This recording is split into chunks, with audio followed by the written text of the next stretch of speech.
What's going on, everybody? Welcome to this week's edition of the Hot Seat. I am your hostess with the mostest, P. Coffee Brown, and we got some of the fellas in the building tonight. What's going on, fellas? What's good with y'all tonight? What's happening? What's going on?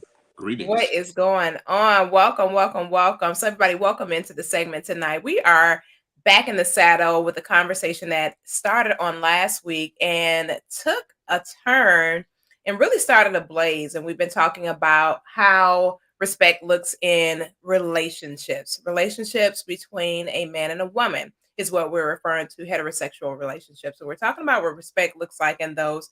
As you guys are coming in, go ahead and share on your platforms. Our panel has already connected their people to the conversation on tonight. So we do look forward to the conversation and the dialogue that will manifest inside the chat. So we are live on Instagram, Facebook, LinkedIn, Twitter, YouTube, and TikTok. So we are live everywhere tonight talking about this conversation. And it is part 2 from last week's discussion. So we're going to get right to the conversation. We got Bruce Oliver in the building, Jason Thibodeau, and Taylor Made Speaks on our panel tonight for the guys for the discussion. Be on the lookout this summer, upcoming summer, for the book about relational respect. And we will reveal the title at a later date. But in the meantime, we're going to get the party started. So as you're coming in, go ahead and connect the dots by sharing with your friends, neighbors, and relatives. Tell them, come on in the hot seat. We are talking about respect in relationships. What does that really look like? So last week we started to dissect the concept of respect in relationships and what it looked like, what the concept is surrounding how men see being loved. As a woman, we don't have an issue with loving a man. We have a challenge with respecting a man.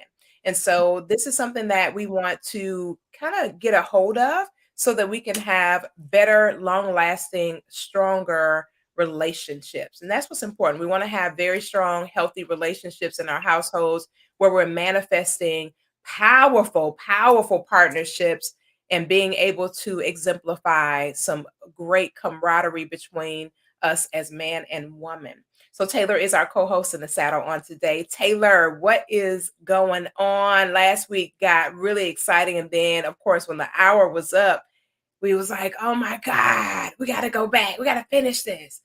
You know what? Did you get any feedback from your community about that conversation? No, absolutely. I think that it's, when it comes to respect, you always hear this saying, it starts at the home, and it really does. It starts at the home, not only growing up, just your experiences through life, right? And so you have younger people, teenagers are having children, right? And so what does respect look like to them that they're teaching their kids, right? And then their kids get older, they're not seeing real relationships, they're not even seeing a dating process. So the only thing they have to go off of is what social media is showing. And we all dived into that too, about how social media is portraying some of these relationships and how some of these men are treating women and women are treating men. And so it was a great conversation that kicked off, and how people were saying that how, it starts at the home and the internet and what have you and what's going on. And people are not even, when it comes to religion, they're not even attending some of these religious events and in churches and what have you. So it's very interesting. It is. And I got a couple of inbox messages, and one lady specifically, she said, during the conversation this week, can we kind of And I think some women may have gotten a little bit sensitive about last week's discussion, based on the feedback. But as I shared with the young lady, they weren't being offensive. I think they were just kind of being very transparent about their experience from a man's perspective. And we're not just talking about when it comes to a husband and wife. We're talking about just in community, connecting the dots, even in community, just being able to have some strong camaraderie as human beings, a man and a woman just having to communicate for whatever reason. So I'm going to go to this lady's question that she asked, and I want you guys to kind of tap into it for us tonight. So her question was, why is there such a focus around men with respect? It seems that men want to overpower women instead of partner with them. Can they please elaborate on this?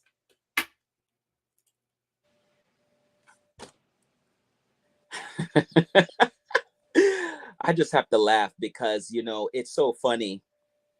Um, e- I whew, let me just take a moment because I don't want to come at an angle where, you see, I think the thing is that the reason why we can't have conversations is because whoever perspective it is, the other person will be offended. That's just life. And I think this dance around, well, don't say this, don't say that. That's why married couples are cheating. That's why people are doing the most outrageous stuff and sneaking and doing it, because people don't want to have that real conversation talk.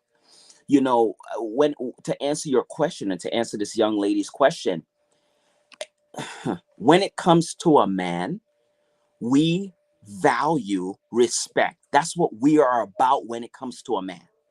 Respect. When it comes to a woman, she wants to be loved. She wants to be provided for. That is how it is.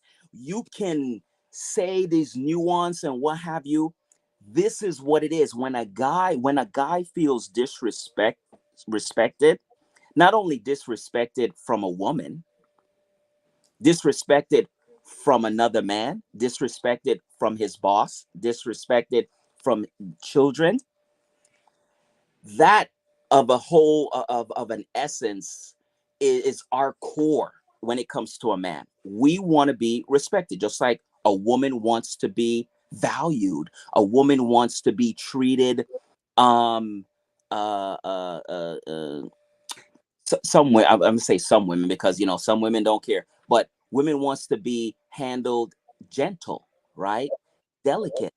They want to feel like a lady, right? And so these are the things that we provide as men to women. Now in reverse, we want to be respected. That's it. When it Mhm. comes to the if we go through biblical time, and I'm gonna land right here. When we talk about men love their wife, right? Like Mhm. Christ church, right? And then it says women is it respect their Yeah, husbands? that she respects her husband. Hmm. I mean, if you as a woman don't want to hear it from another guy because you're gonna be offended, then go to your Bible. Like, this is not made up. This is not something that we just sit and seance and light some candle and blow some smoke. Like, this has been embedded, ingrained. This is our built from ancient days. And so when it comes to honor and respect, as a man, if you want to go back in a day, as a king, that is what is ordained. That is what is been how should I put it, ordered. So I mean, you know we have amazing conversation, and like I said, for me, I'm a straightforward, blunt individual. If your feelings get hurt, then maybe you need to go somewhere else where somebody can kind of fluffy up your feelings. But I'm not going to fluffy up your feelings. Okay. I'm going to tell it like it is. And like I said, one thing that I realized, that people don't allow people to express themselves. And just like how relationships, men are not allowed to say how they feel, and then women can express to their husband to say how they feel, what they want. It's one of those things where, yeah, your feelings gonna get hurt, you're gonna get stomped on, you know, but you gotta listen to it. If you want to be with the person, now if you don't want to be with the person, you want to just hop around to different people, and as soon as something gets uncomfortable, you want to run, then that's fine. But in the end result, you're gonna end up with nobody, because at the end of the day, you have to have that conversation with that individual. Go ahead, Jason. Then we'll hear from Bruce after that. Nah, he hit the nail right on the head with that one. Well, I'm trying to be good because earlier I was talking a little reckless. I choose violence tonight, so it is Right. what it is. Yeah. There's a statement that kind of goes like, at times you just got to tell people, screw your feelings. I'm kind of to that point when it comes to communication on certain things, because I think there's a lot of grown people who still don't understand, and I'm not talking about the one that asked the question, but just in general, that don't understand that men and women communicate differently. Straight up. When men, it's all about respect and tone, and you being a lady with the ladies, of course, a lot of it is respect and tone as well. But where a lot of times men are very direct, we're not going to beat around the bush. You ask us a question, we're most of us are problem solvers. We're about to get straight to the point. Mm-hmm. If you need a long conversation and someone to worry about your feelings all of the time, that's why you got your girlfriends. You know what I mean? And like I said, I know I'm not putting this as gently, but then again, I hear this kind of stuff and I see it every day on social media. At some point, we need to understand that we communicate differently. Men will value respect, as Taylor was talking about, and we will respond to respect. If you're being respectful, I guarantee you can probably get anything you want out of that man. If you talking reckless, you're probably not going to want to get anything out of that man, because what you get is probably not going to be very pleasant, right? The same thing with a lady. You treat her gentle, talk to her with love, etc. You can probably get whatever you want. It's just vice versa. At some point, we need to understand that. I don't know. I'll land there. I'm sorry. Go ahead, Bruce. I think that people. Well, to answer the sister's question, it's not that men seek to overpower her. A man will not seek to overpower her. A guy that feels a little insecure about who he is, or who may not have um, a solid understanding or grip on his emotions, where he's not able to practice self control, he may be the guy that wants to overpower her. A man has no desire, especially a man of God, has no desire to overpower a woman. But when the first man or the first group of men, however theology teaches it to you, were formed, he told those men to have dominion. He said, "You have dominion and you subdue the earth."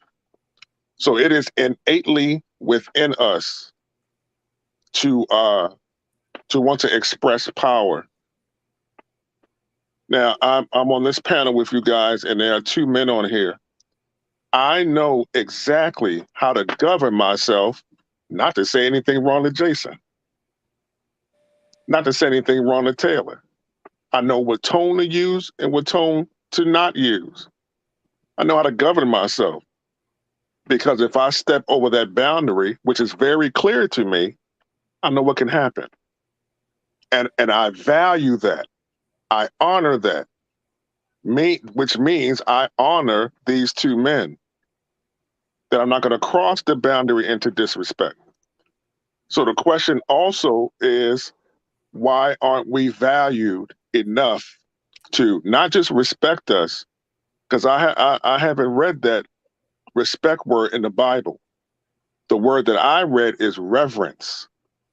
And I know it's synonymous, but reverence has a little bit more of an honor tone attached to it than just the simple respect. So the question becomes, why aren't men feeling reverenced or honored enough that I won't say nothing slick to Jason, I won't say nothing slick to Taylor, but a woman might. I don't want to get hit in my mouth. I don't want to get body slammed. So I'm going to govern how I conduct myself with these men because I know what the consequences could be. But if I can do that as a man at 6'1", 300 pounds, why can't a woman? I'll pause right there. So, if you just joined the conversation, we are talking about respect and what it looks like in a relationship. You're hearing from some phenomenal gentlemen on the panel tonight. This is the sequel from last week's segment. And we just went to a DM where a young lady was asking about respect. Why is it assumed, or it seems that men want to conquer instead of partner with a woman? And the men have just spoken that they're saying that is a myth and it's not accurate. And so if a woman is experiencing those kind of things, then the person that she's connected to, it may not be the most may not be the greatest partner for her if she's connected to a guy who wants to conquer or lord over her. That's not what relationships are all about. So let's get deeper into the conversation. So, guys, really truly, Jason, what does respect look like in a relationship? What does it look like? Does it look like a wife who, or a woman who is more docile, a woman who asserts, a woman who is just, an individual who is just like, I gotta say what I gotta say? What does it look like, and how does it make a guy feel on the receiving end of that relationship? Well, I'll say this much, and this is just my opinion. For me, it doesn't matter if you are married or not. Okay. If you are in a relationship, you should know how to communicate or learn or be willing to learn how to communicate with each other. Bruce and Taylor, both of them brought up some very important parts, but I really like how Bruce broke that down because likewise, it wouldn't matter if I was bigger than them or them bigger than me or whatever else. If you really watch how men usually interact with each other, there's a certain level of respect there, unless you're just a disrespectful person in the first place, right? Asking for something. There's a certain level of respect. Whether Bruce and I and Taylor and I never met personally. I mean, we've met on this board, but there's still a certain way that we will address each other, how it is. But there's a certain tone that comes along with that. And what I think has happened over the years, especially with a lot of guys always being taught, you don't put your hands on a lady, that's a girl, blah, blah, blah. And then not necessarily correcting her behavior when she's younger, or not respecting the men in your life if you're a mother or whatnot. She's going to pick that up, and she's not going to understand why she's getting the results that she's getting, or you're not getting the results that you think that you should be getting. Is because of your tone and how you are addressing that individual. Say, for instance, my wife, if she's talking to me harsh and rough and everything else, and I didn't really just mess up or anything, and she's just talking to me harsh because maybe she's disappointed in something, she might get some interesting results. It might be an argument, it might be, whatever. If she just talks to me like you're talking to me and just say, hey, look, I'm really disappointed in this. This is something that, I asked you to do. I really need you to do it. You know what you would get from most men? Hey, baby, you know what? I'm sorry. I forgot. Hey, let me go handle that right now. But if you start doing this and you barking at him, then you got that fight, because the energy that he's seeing is that of another man talking to him. All of a sudden, if you keep barking at him, just psychologically, he might see you as a threat now because of your tone and everything else and how he may or may not have been raised. You know what I mean? So what does that look like in respecting a marriage? Learning how to communicate with each other. A man will respond to you no matter what you do. If you are somewhat gentle with him in terms of your tone and loving, and you show him respect, you can have the world. If you try to Cardi B or Megan Thee Stallion him or some of these other people, results might vary. He said results might vary. Let's go back to Bruce on this one. Jason, you are hilarious, but I love what you shared. And it's interesting when you made the comment in regards to how the guy will perceive the communication, that it may cross over to him not really even seeing you, but seeing attributes of that same energy, that same masculine energy that he exerts. And then, of course, at that point, it becomes problematic. And I don't think sometimes we as women actually get that it goes from you are being a woman and a lady to now you're exerting this energy that kind of comes across as like I'm a man right now and you're gonna do what I told you to do kind of mentality, and that can be extremely problematic, and it sounds very dangerous based on the way that you just described it. It can be like, say for instance, I mean, most people understand Chris Brown. He grew up with his father abusing his mom, so he saw that most of his life. So Mhm. when you come at him in that particular way, he's gonna go back to his childhood or something like that, and he's gonna respond how he saw. Now, I'll ask you a question. You can ask the other two gentlemen here. It don't matter who it is. Somebody walks up to them talking loud, arms flailing, all up in their face and everything else, and you ask them what they see initially. They saw you from a distance, probably walking up, talking noise and everything else. But once you got within so many feet of them, at some point, you might be a perceived threat depending on what you're doing and what you're saying, regardless of gender. Bruce? What's the specific question? No, I was asking in regards to a relationship, what does respect look like and how does it play out when it comes to a woman showing honor and respect to her mate or just a man in general? Well, for me, this is what I share with men in my men's group, right? Coffee. I say that I want you to demonstrate to me a reflection of how I see me and of how I conduct myself with you. For example, if I have proven to you by my behavior first, as a man, I first have to set the example that I am going to sit and listen to you if there's a problem. I'm not going to cut you off.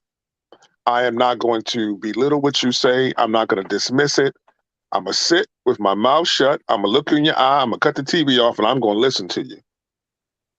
What that means is I have demonstrated to you that I am here. I am tuned in and my ears are open to hear and discern what you have to share with me. Therefore, you ain't got to yell it. Therefore, you don't have to talk at me. You can really sit with me and tell me what you are really feeling, your real emotions, not just what you think about what you feel. Well, no, you ain't gonna talk to me like that because I don't know. You don't have to talk to me like that. You can tell me, hey, what you said to me really made me feel small, Bruce. What you said to me made me feel less than Bruce. Then I can address it with humility. That's what I mean when I say I want. Um, that's the kind of respect that men desire. That if I show you that I'm gentle, then handle me gently, speak to me gently, respond to me gently. If and only if I have proven to you that that is what my presentation is to you. Anything outside of that is disrespect because you're not seeing me or reflecting to me how I see me. I hope that makes sense. Yeah, it makes sense. It makes perfect sense. Taylor? I'm gonna say something that's gonna shake this whole conversation, and you know what? I'm gonna say it because I don't care, and it's not that I don't care because I don't care what people think. I think that it needs to be said. A different perspective.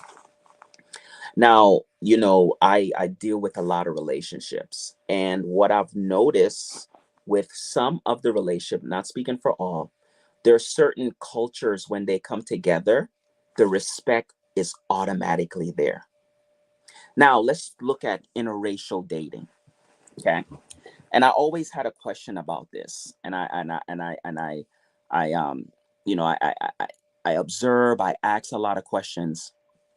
And one thing that I've noticed, and I'm glad that you're talking about this topic, is that there is a line that they don't cross automatically. Automatically. They don't even discuss it. Okay. That line is, I'm not going to call you the N word and you're not going to call me the C word. What I have a problem with is that when it comes to our culture, the Black culture, we call each other that name like it's like we're changing our underwear. Okay. Because the respect is not there. You from the same bush and I'm from the same bush, and I don't care. When I see an interracial couple, that line, those words never crossed. Now, I'm not talking about, the trailer park folks. I'm not talking about the ghetto folks. Yeah, you might have some people that, do some stuff. I'm talking about respectable people, because that's what, I hope that we're talking about here. Respectable people that is saying things, degrading each other, and crossing that line that I don't see most of the time in other relationships. And it boils down to one word and one word only, because that respect is there initially, initially, without being said, without them sitting down and having a conversation. But as I listen to everybody's perspective, this goes beyond just getting into a relationship. Because when you look at certain individuals, they don't respect their mama, they don't respect their friends, they don't respect their job, they don't respect their boss, and they're going to do whatever they feel, and they're going to talk and say, this is just who I am, and you got to accept me for who I am. And that attitude right there is beyond having a how should I put it? Having a decent relationship. If I'm supposed to accept you for who you are and calling me and doing you and saying what you want to say, then we don't even have a relationship. So I think that when it comes to the respect factor, if you can't respect me as an individual, and I'm the person that you said that you love, that you will cherish, that you will uphold, that you'll be there for me, then it goes deeper than just a relationship factor. And I think once we peel that onion, then we haven't even scratched the surface. You said that, and um that's an interesting philosophy, if you will, because I don't know that to be true. Um, but I know that you deal with a lot of different individuals as far as toxic relationships are concerned. But I've seen a number of relationships that were interracial that still had some of the same disrespectful challenges. However, it appeared that some of the ladies, their mannerisms would only be displayed behind closed quarters, as opposed to in public for the public to be able to scrutinize, if that makes sense. But I've heard the same behavior patterns, but it's just expressed behind closed doors as opposed to in public. So it's assumed that, other hues don't behave in that manner, when I don't know if that's factual or not. Because when we look at the dissolved relationships from the various cultures, and that we would have to pull up statistics and all that, but it doesn't indicate that there's this outlandish amount of dissolved marriages between brown on brown versus brown on another hue, or something along those lines. Dissolved relationships have just become a normal practice of behavior. People just don't stick and stay anymore. regardless of the hue.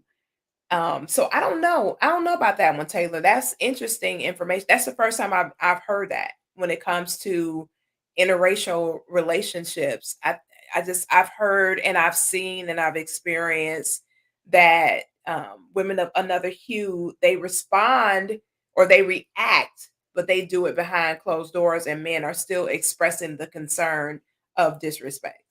Yeah, but you brought up a very good point and actually just reiterated it right at the end. Mm-hmm.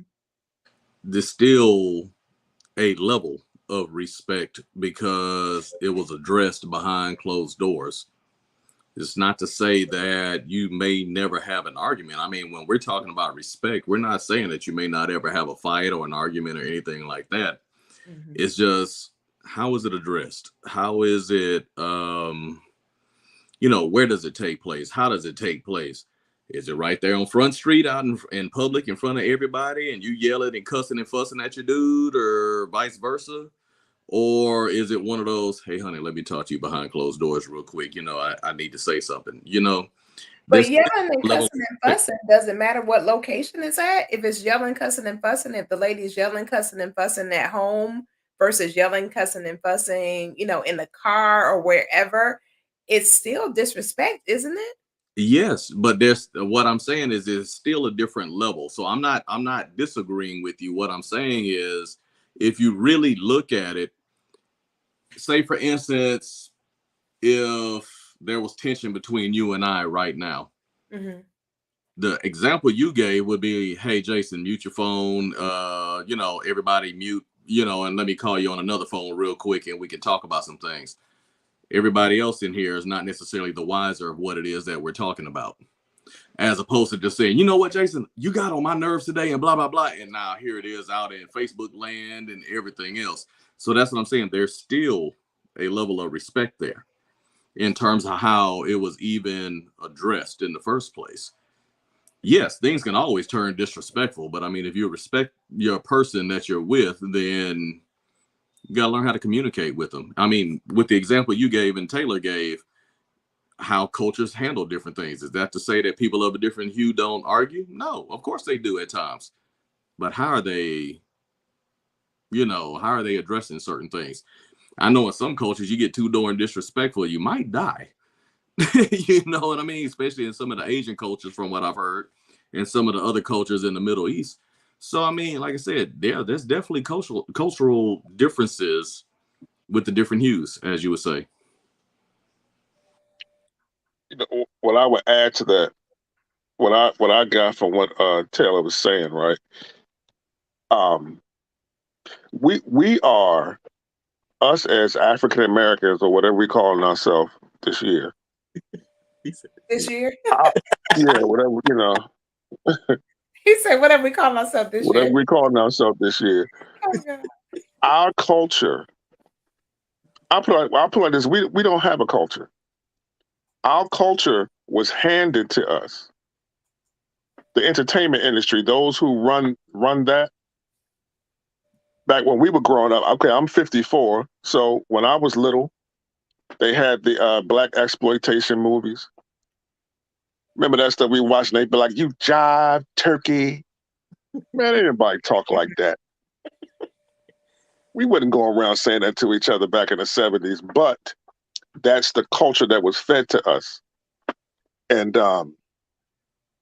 not to even add the effects from slavery and white supremacy from back then up to now. We are a very traumatized, rejected, functioning people, and we don't consider those factors when it comes to relationships. Those are not the things that we're taught in our churches, but the things that we have help me out, Coffee, generationally. Did I say that right? The things that we've experienced from generation to generation, that is in our DNA, especially the spiritual DNA, is epigenetics, is very riddled with trauma. And those things are not addressed in our relationships. And it has that effect on us that makes us very unique amongst other ethnicities. Interesting. Um, while I agree with that, is that cause for an excuse for the behavior? Absolutely not. I feel as though, especially as I get older, Coffee, I feel as though 85% of the condition of our relationships fall on us as men because we are called to be an example. Like the brother said that we were kings. Um, Kings have a certain decor, a certain demeanor, a certain disposition from their experience, and it's also based on what we produce. All men are not kings. We are also called to be prophets, priests, and kings to our homes, but we're not being that either. We got into a very strong and easy habit of blaming the woman and pretty much beating up on her, saying she ain't this, she ain't that, she's modern, and all that kind of stuff. When we are called to um, dominate her, to rule over her. You know, you heard me talk this stuff before, Coffee, but I don't mean be abusive. We are called to love her, to be protective and gentle and loving and covering, but we are not called to be manipulated or subject to her controlling us. And when they get us in our emotions, we embody the essence of women. And that is what's happening now in society. We men are now embodying the very essence, and we're leaning on their understanding. And we are being governed by our emotions. We can't even hear from God no more. We are all in our feelings. And that is why the sister is asking us questions like, why do men want to overpower women? Because we're all in our feelings. And we're not functioning from logic and yielding to our God and guiding her. They're now guiding us. I'll pause on that. When you say dominate, can you kind of break that down for the viewing audience to get a more clear perspective as to what it is that you're saying? Well, for the sake of sensitivity, I want to change that.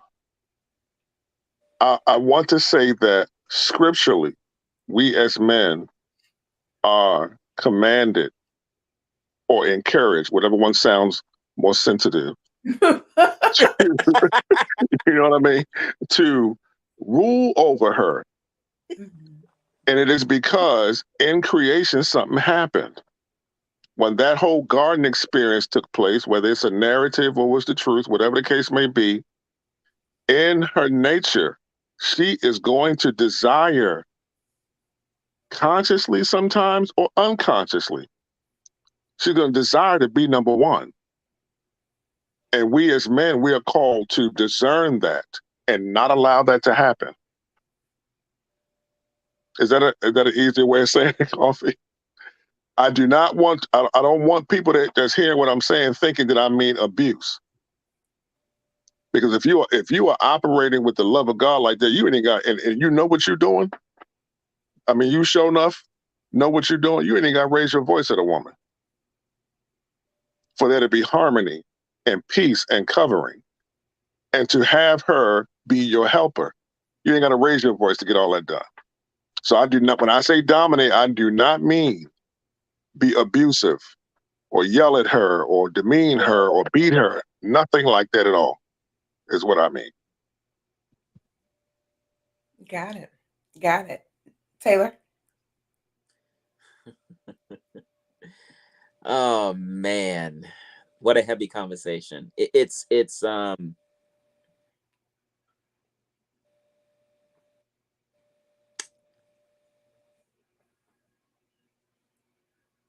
culture needs help. I mean, we can make excuses all we want to. We could point at other cultures. We could say, I mean, our culture needs a lot of help. And it goes all the way back through um, biblical times, slavery, um, our parents. And one thing that I can say is that, sometimes we blame our parents, and our parents only did what they knew at that time. Mhm. Mhm. Um, and I think that we can do the work. It's not going to be easy. Sometimes we got to take a break from being in a relationship.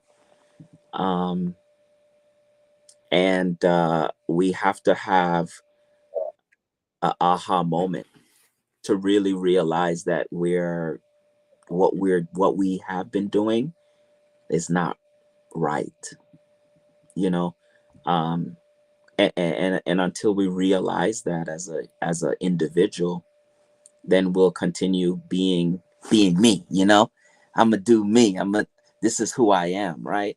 And that um attitude, men or women, I'm not speaking for one or the other, um has to change. Why are we so obsessed with being in a relationship? Why are we so inundated with that as opposed to developing, growing, maturing, identifying, finding, what we've been designed and created to do and building on that premise instead of the obsession with, oh, I gotta have him, I gotta, it's almost like it's almost like it's a pandemic in itself to where people have this apprehension and this fear of just being with them. Like, what is so bad about you being with you? Whew. I'm not, I'll give you an example. I was talking with someone the other day, and this guy was saying he had been married for, I want to say, maybe 30 years or something. He has a son and a daughter, two sons and two daughters. Okay. And he was talking about his life and how his life is played out and how he was just saddened by his dissolved marriage or whatever. Now, mind you, this guy said he'd been married like 20 something years, right? And he'd just been divorced maybe a year, and he was like, well, you know what, I'm gonna be married soon. I'm gonna be married soon. And I said, why? And he said, well, Coffee, what you mean, why? I just believe wholeheartedly in marriage. And, my ex wife and I, over the years, we just grew apart and this and that. And I said, well, what's going to prevent that from happening a second time? And he couldn't answer either of those questions. And I said to him, I said, I would really strongly encourage you to build a relationship with you, to build a bridge with you, because it sounds like you're looking to fill a void that can only be filled by the one that created you, because a woman's not going to be able to fill that void for you. Neither is she's going to be able to repair the breach of the process you went through prior to her showing up. It sounds like you've got to just chill out and get to know you, kind sir, and build a loving bond with yourself, self-respect, and just loving on you for a change, loving on you, giving yourself a chance to just give yourself permission to be by yourself. You were married to somebody for 20 some odd years. You have four amazing children who are adults and they living their life and everything else. And he was like, well, I just really have a desire to be married. And then he spelled out all of these elements or expectations that he had, for a relationship. And I just listened to him talk and I said, oh, okay. And he was like, "Why you say it like that?" I said, what you're saying is it's a little bit cavemanish, just a tad bit, just a little bit caveman." And because we're platonic friends, he wasn't offended by what I said. At the same time, I was telling him, I said, you've got to be so filled with love and light before you go and attempt to bring a woman into a space where your cup is half full. You got to go fill your cup completely to where it's overflowing with love and light, where you're just really in that space where you're totally good with you. It don't sound like you good with you. And then he started talking about his income, and I say, hey, you don't need to share that stuff with me. I don't need to know about your income. Yeah, but I'm just saying, I'm getting positioned to earn this amount of money, and and this, that, and the other. And I said, that's not why you marry somebody. All that don't have nothing to do with why you're marrying somebody's daughter. You're not. I say, plain and simple, you're not ready to cross this bridge again because you're still in that same space. You're not ready. You're not ready. I just don't understand why we're so obsessed with being in a relationship. I don't get it. It's called the fig leaf syndrome because we deal with so much shame and so much guilt and so much unresolved issues from our childhood and our failures and so on and so forth that we have to find something to cover it up. So we use women like we drink. We use women like Hennessy for us to cover up um, our shame and guilt. We use Yeah, relationships as fig leaves. yeah, and that's just it's just and I think we all too, Bruce, I think we need to take ownership of our lives. I think that people have used so many different crutches when it comes to owning their life and just saying, "Oh, when I none of that stuff is relevant to this moment right here right now. What are you doing differently for yourself as a whole grown adult, a whole grown adult that will change the trajectory of the future for yourself, for your family? What does that look like for you? What are you willing to do to make certain that these things don't repeat itself? Because history, the past and the future are the same if you don't do something different in between the two. So if you're doing the same thing and you gotta look at it like, hey, what do I need to lean into that's different from what I've been leaning into? I was reading something that said here recently that we're so attached to who we were that we won't be able to find who we were intended to become because we're so attached to who we were. And I think a lot of that, when it comes to being able to respect, it's because we haven't taken the initiative to really respect ourselves. It's not respectful for me to sit up here and tell you my mama did this and my daddy did that. That's not respectful. That all that stuff is a lot. That stuff is dead and gone. It's been many, many years since any of those incidences occurred.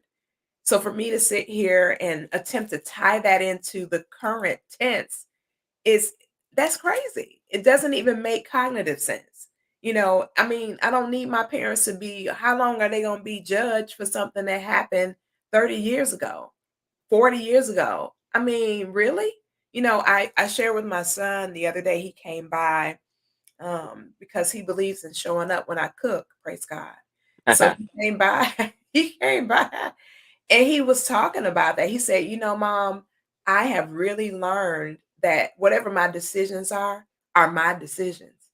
I definitely can't look at you or dad, dad, he said, dad's been dead about, Will's been gone for a number of years now. He passed in 2011. And he said, I can't even say, oh, when dad, he said, it don't even sound right anymore. It doesn't make sense for me to use that as any kind of, catalyst to say, this is why I behave this way and that way. He was like, no, he said, I really have come to the point where I own every ounce of my behavior. And I told him, I said, at 24 years young, I am definitely proud of you, son. And I truly respect that because a lot of people that are twice your age cannot say that.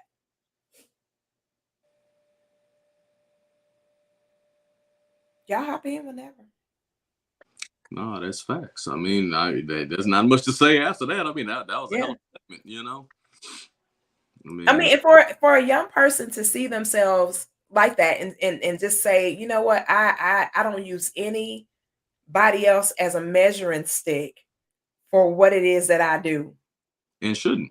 Yeah, and Unless it's something positive, like I mean, if it's a correct, some type of positive attributes right, that right, you, the mentor you're trying to go, correct, yeah, but yeah, and you shouldn't. That's coming into manhood, actually, if you ask me, or at least adulthood, because really and right. truly, you have to be accountable for your own actions. You made a mention of something just a second ago, talking about people twice his age to this day still don't want to be accountable for their actions. That's the reason why you get a lot of the results that you get. That's why you're not seeing some of the changes that you want to see. That's the reason why you refuse to grow in a positive manner, is because it starts with accountability and responsibility for what it is that you do, how you handle people, how you allow people to handle you, etc. I And mean, how you handle yourself too, Jason. what do you say? How you handle yourself too. Oh, I agree. That's what I'm You saying. know? I'm being accountable for everything. How you handle Yeah. yourself, how you address people, how you allow people to address you, etc. The whole gambit. You got to be accountable for that. Hmm. I mess up at work sometimes. Sometimes, I get a little spicy with the language and the words and stuff, depending on the broker that I'm dealing with and how they respond or react. Hopefully, I didn't curse that time, so I'm actually pretty happy. I'm so proud of you, Jason. I'm so Didn't proud. want to use the word spicy, but still, you understand. But yes, but at times, because I about a week ago I did kind of say a few choice words to someone, but it was it was much needed and definitely necessary, so they understood, like what Bruce was saying. From now on, I guarantee he's gonna realize how to handle me. He's not gonna try to handle me that same way. You know True. what I mean? But if I would have gotten in trouble for that, I take accountability for what it is that I said and how I responded to that person. And that's all respect really translates into, is really being accountable for yourself when it comes to how you respond to the opposite gender, period, or anybody for that matter. Because I do notice that when individuals don't respect leaders in any kind of capacity, they tend to have an issue relationally. Intimate relationships, it spills over into intimate relationships, and thereby causing issues because they just are not able to show respect and honor and integrity when it comes to other areas. Like I saw somebody the other day at an establishment where they didn't do something that the individual wanted done. And the person kept attempting, with the most honor, most integrity, kept attempting to rectify the situation, but the person just didn't want to let it go. Just didn't want to let it go.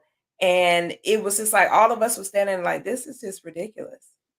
It's just outrageous. This other person is literally attempting to bring peace into this whole process, and you just don't want no peace. You don't want peace. And I think it's some individuals that they're just like that. They do not want a peaceable journey. They love the chaos, why they love it, whatever they love it, and why they love it, we might never know, right? However, they love the chaos. They love that combative behavior, and they love just, oh, I just gotta have a fight. And it's and don't even see that it's not healthy. It's not healthy for the person on the receiving end. It's not healthy for the person who's dishing it out. It's actually destroying their body temple, and they don't even see that. It's bringing harm to your heart, to your lungs, to everything about you, to your ability to sleep at night, everything. When I listen to people and they talk about, I'm not able to sleep at night, and it's not a medical reason. I often ask people, if you find yourself not able to sleep at night, you might want to question how you're behaving while you're awake, how you're treating yourself, how you're treating other people. Are you a peaceful person? Because usually when sleep escapes us, we're not peaceful. For whatever reason, we're not peaceful. And relationships should be peaceful. Having a relationship with another human being should be a peaceful journey. Yes, we're going to have difference of opinions. Like Bruce and I, we historically have difference of opinions. I don't agree with Bruce, but I respect Bruce. I respect what he says, even though I don't agree. Bruce know how me and him, how we get down. And I always still, at the end of the day, even if I don't like something, I still remain respectful. And if there's ever a time where I, find myself getting out of hand, I am quick to go back and say, you know what, I could have handled that better, and I want to apologize. Like today was a perfect example. I had and I'm gonna yield over to you guys as we get ready to close the session. But I had a student who I actually didn't do anything to, but she just didn't want to deal with a educator who has I'm a strong disciplinarian when it comes to students. I have a low tolerance for just out of control behavior in my classroom. I set a precedence for appropriate behavior, and the young lady just didn't want to adhere to that. But today, when I saw her and we were not in the classroom, we were in the hallway, she came up to me and she said, "Miss Brown, I've been missing class and whatever. And I just really want to make," and I told her, I said, when our paths first crossed, I want to apologize if I offended you in any way. It was never that intention. She said, Miss Brown, you really didn't. I just didn't want to deal with a new educator in the class. I just wasn't cool with that. And I was a little bit frustrated. And she said, I apologize because I'm the one that did something when it came to you, and I should have handled it differently. Now, had I not approached her and said that, then there would not have been a peaceful resolve for that. Because that young lady has to be in my classroom, whether I like it or not. And I think sometimes when it comes to relationships, we don't want to be the person to say, you know what, I apologize. Even if you feel like you're right, sometimes you have to apologize because we don't know how that person is perceiving things on the receiving end. And that keeps that respect intact. It keeps the honor intact. It keeps that relationship fluid, and it keeps you together. It keeps you bonded. Sometimes you just gotta, digress and say, hey, you know what? I go and be the person that says, you know what, I apologize when I said what I said, like Bruce was saying earlier. When the person comes and says, you made me feel small. Somebody's feelings are always valid, whether we agree with them or not. It doesn't matter. Their feeling is valid. It's their feeling. And I think that's when we'll see a different, the tide of the relational battle start turning when we start being much more pleasant with each other. What do y'all think? Absolutely. I think, like you said, in the last conversation, um, that we need to vet better too. Like it, it, it puzzled me when you know this person is not for you, And you keep on hanging on. but you keep on, or, or Lord have mercy. I just want to see this person get mad. I've heard that anybody that have said that to me, I've gone the other way. I don't even entertain it. There's nothing to discuss. I don't want to dig and find out the reason why you said what you said and where is it coming from. I am out. Mhm. Like for you that want to provoke somebody to just see how they react is problematic to me. And I'm out.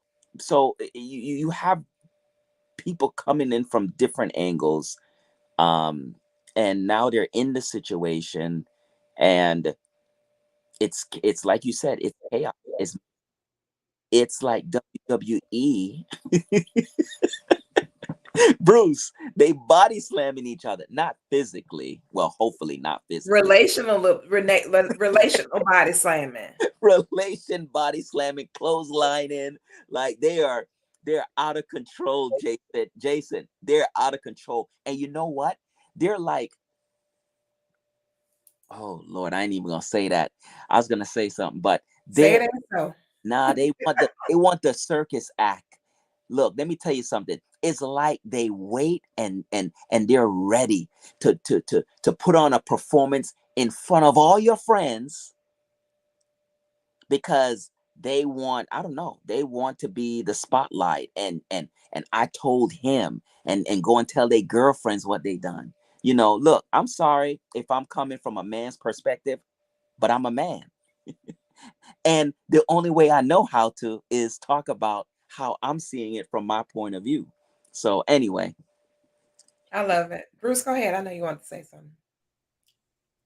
I want to say that I think in this climate, right, especially in this country, that so many people are operating out of survival mode. People are surviving, man, and in their relationships. I think that they're such in survival mode that they're not conscious of the fact that they're really not tuned in or plugged into the person.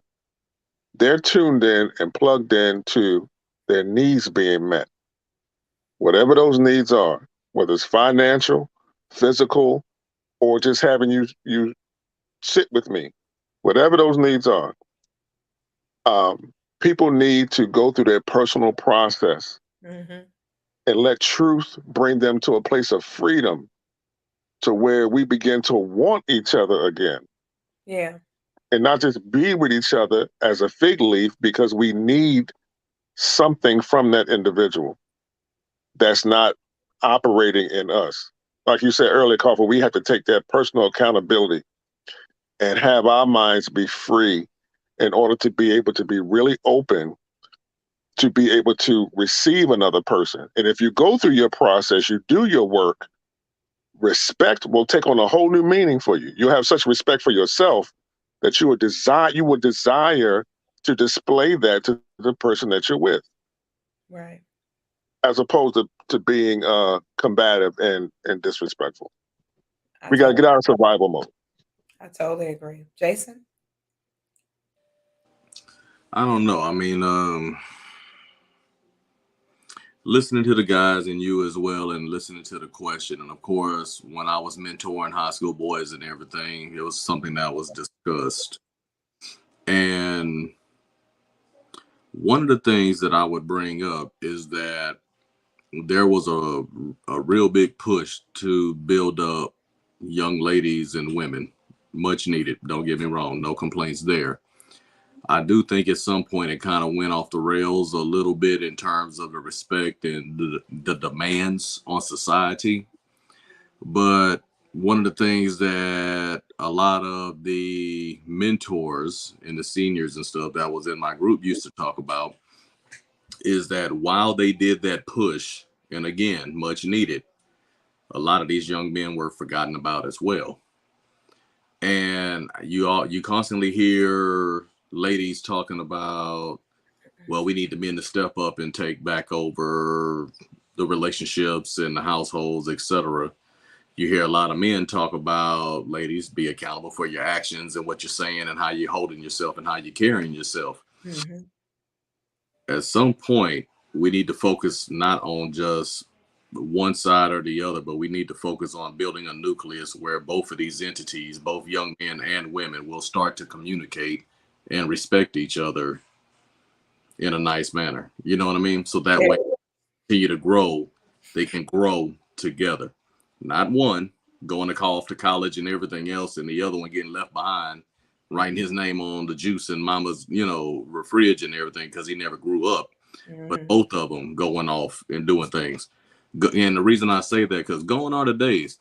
Yes, back in the day, the farm days, 5, 6, 7, 8 years old, a young man goes out and he starts working in the field with dad. A lot of times a young lady continues on learning how to be a wife, handle a family, as well as continue on with education. Gone are those days. We need to be building each other up together and stop pushing these young men off, especially if you're saying that you want them to come back and run these households. I had a conversation with some friends recently, and one of the things I asked one of them, I was like, so you young ladies with sons, would you marry your son? With the way that you raised him, would you marry him? Oh, wow. That's a good question. And you see the That's a look, good see question. the look of the fellas below me. I mean, the way that the That's a screen, real good question. Mm-hmm. that's pretty much they one of them was like, hell no. Another one was just kind of like Wow. silent. And I was like, so why are you raising them the way that you're raising them? Wow. If That's it's good. if it's a single parent home. Wow. So when you have a gentleman that knows his worth, that says, all I'm asking for is respect, listen, address accordingly. And like I said earlier, you can receive the world from that gentleman if he's the one. So Absolutely. Absolutely. Well, we are at the top of the hour. This has been a powerful conversation. I love the sobriety of the conversation and how the men shared and how Bruce, he said so eloquently, dominate, dominate. He says it so eloquently, dominate. And I love it. I really do love it. Today was a really powerful conversation. And I just love the camaraderie of the gentlemen tonight and in last week's conversation. So be on the lookout. We got some great things coming up in store for you this upcoming summer and throughout the fall. I know Bruce has a major event that'll be coming up later this year. We anticipate having one ourselves up north somewhere. So we'll keep you guys posted on that and look for new publications that'll be coming out over the next several months. What is that guy's name? It escapes me. Gregory Bloomfield, forgive me, is going to be releasing a solo project in the next about 60 days or so. And we are anticipating having a new publication with 20 fantastic men present, talking about this respect in a new publication. And we're so honored that we'll be able to do that and produce some more amazing relational content for us to continue to grow in our relationships and become much, much better stewards over the relationships that God has been given us and we've been blessed so graciously with. We got to love one another and we've got to learn to have mutual love, freedom, and respect in our relationships so that we can thrive, grow, and become the people that we've been designed and created to be. So with that, we'll see you all again on another edition of The Hot Seat on next Tuesday night, 8 p.m. Central Standard Time, 9 p.m. Eastern. Be sure to like, share, connect, and follow our gentlemen for more updates and more information. They're all phenomenal leaders in their own right, and they can truly add value to you in your life. So take advantage of the opportunity to connect with our panelists and tell them like how you enjoyed the segment and their shares from tonight. And we'll see you all again next week. Blessings and double shalom. We'll see you all next week.